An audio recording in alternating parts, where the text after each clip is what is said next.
Hello everyone, आज के इस वीडियो में हम एक्सपोनेंट्स एंड पावर्स चैप्टर की कुछ एग्जांपल सॉल्व करेंगे। तो चलिए शुरू करते हैं।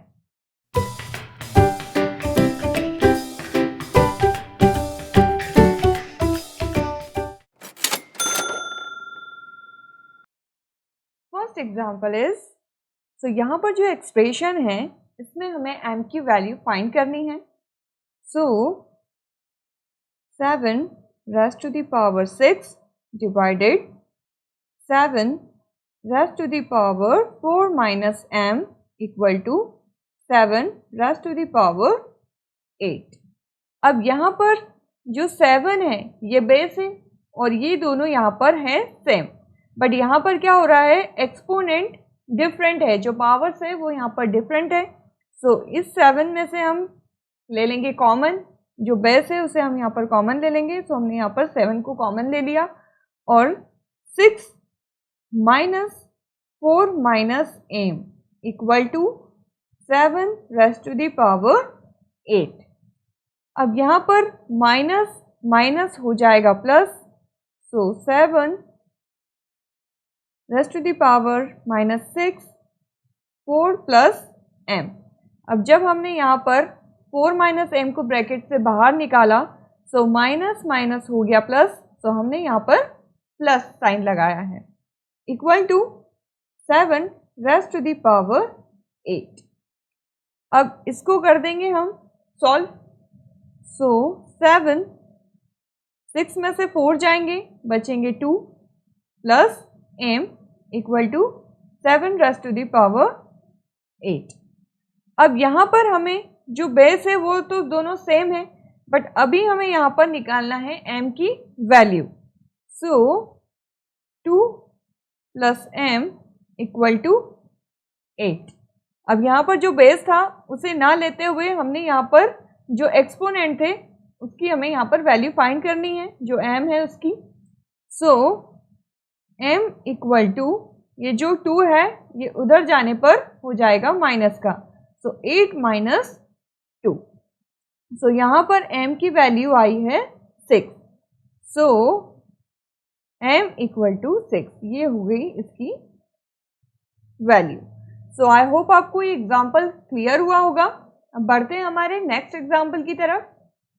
नेक्स्ट एग्जाम्पल इज, यहाँ पर 4 रेज़्ड टू द पावर 0, मतलब यहाँ पर एक्सपोनेंट 0 है। इसकी हमें वैल्यू फाइंड करना है, बट इसे हम कुछ एग्जाम्पल्स के थ्रू यहाँ पर क्लियर करेंगे। सपोज a की पावर 9 है और डिनोमिनेटर में भी बेस a है और उसकी पावर भी यहाँ पर 9 है। a को हम ले लेंगे कॉमन और एक्सपोनेंट्स को कर देंगे सब्ट्रैक्ट। ओके, अब यहाँ पर एक्सपोनेंट 9 से 9 सब्ट्रैक्ट होगा, आएगा 0। इस a एक्सपोनेंट की यहाँ पर जो वैल्यू हो रही है वो हो रही है यहाँ पर 1।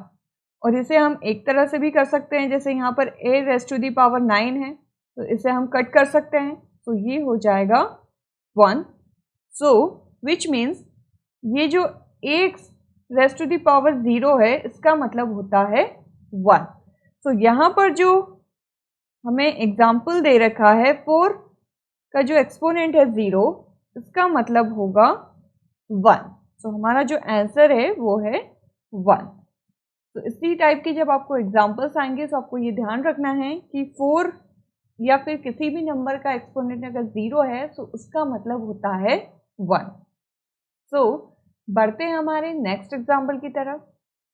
नेक्स्ट एग्जाम्पल इज, यहाँ पर जो बेस है 3 4 5, इनके एक्सपोनेंट है 0।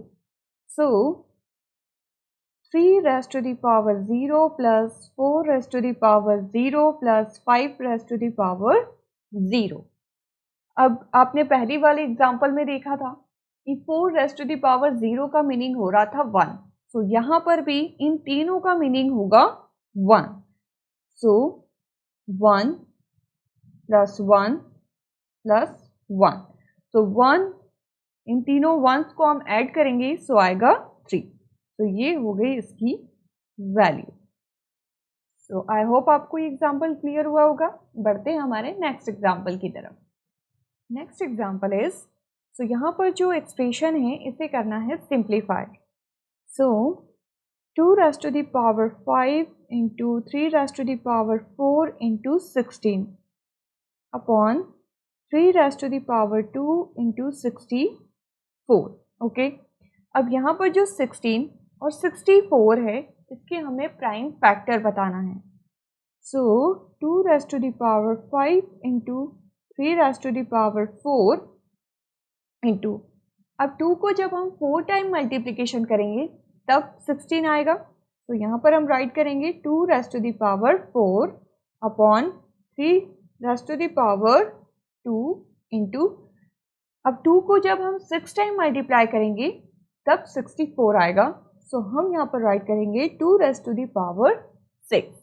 ओके, नाउ अब यहाँ पर 2 और 2 दोनों ही बेस यहाँ पर सेम है, बट इनके जो एक्सपोनेंट है वो डिफरेंट है. सो हम यहाँ पर राइट करेंगे 2 5 plus 4 into 3 raised to the power 4 upon 3 raised to the power 2 into 2 raised to the power 6. Okay, अब 2 5 प्लस हो जाएगा, 5 प्लस 4 हो जाएगा 9 into 3 raised to the power 4 upon 3 raised to the power 2 raised to the power 6. अब यहाँ पर ये जो है अपॉन में 3 स्क्वायर और 2 raised to the power 6, सो 2 को हम ले आएंगे यहाँ पर और 3 को ले जाएंगे यहाँ पर. सो 2 raised to the power 9 into 3 raised to the power 4 upon 2 raised to the power 6 into 3 raised to the power 2. Okay, अब यहाँ पर आप देख रहे होंगे दोनों ही बेस सेम है और ये डिवाइड में है.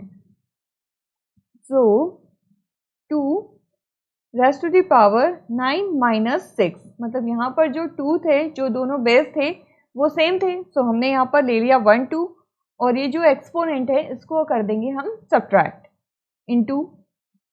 अब यहाँ पर भी 3 और 3 जो बेस है वो सेम है, एक्सपोनेंट डिफरेंट है. सो 3 ले लेंगे कॉमन और 4 माइनस 2 इक्वल टू 2. 9 में से 6 माइनस होगा 3 इंटू 3, 4 में से 2 माइनस होंगे 2. सो 2 का हमें 3 टाइम मल्टीप्लिकेशन करना है.